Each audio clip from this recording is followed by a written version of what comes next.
છોટાઉદેપુર જિલ્લાના national highway 56 પર શિયોત પાસે આવેલા ભારજ નદી પરનું ડાયવર્ઝન ફરી કાર્યરત થયું છે।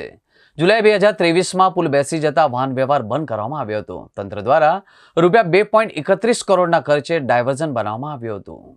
છોટાઉદેપુર જિલ્લાના નેશનલ હાઈવે 56 ઉપર શિયોત પાસે આવેલા ભારજ નદી પરનું ડાયવર્ઝન ફરી કાર્યરત થયું છે। જુલાઈ 2023માં પુલ બેસી જતા વાહન વ્યવહાર બંધ કરવામાં આવ્યો હતો। તંત્ર દ્વારા રૂપિયા 2.31 કરોડના ખર્ચે ડાયવર્ઝન બનાવવામાં આવ્યું હતું। ઓગસ્ટ મહિનામાં ભારજ નદી પરનો પુલ તૂટીને બે ભાગમાં વિભાજિત થયો હતો। સુગે ડેમમાંથી પાણી છોડવામાં આવતા રૂપિયા 2.31 કરોડના ખર્ચે બનાવાયેલા ડાયવર્ઝન પણ તણાઈ ગયું હતું। દિવાળી બાદ તંત્રે રૂપિયા 4 કરોડના ખર્ચે નવું ડાયવર્ઝન બનાવવાનું કામ શરૂ કર્યું હતું। આજથી આ નવું ડાયવર્ઝન કાર્યરત થઈ ગયું છે। હાલ માત્ર હળવા વાહનોની અવરજવર શરૂ કરવામાં આવી છે। આગામી દિવસોમાં ભારે વાહનોને પણ પસાર થવાની મંજૂરી આપવામાં આવશે।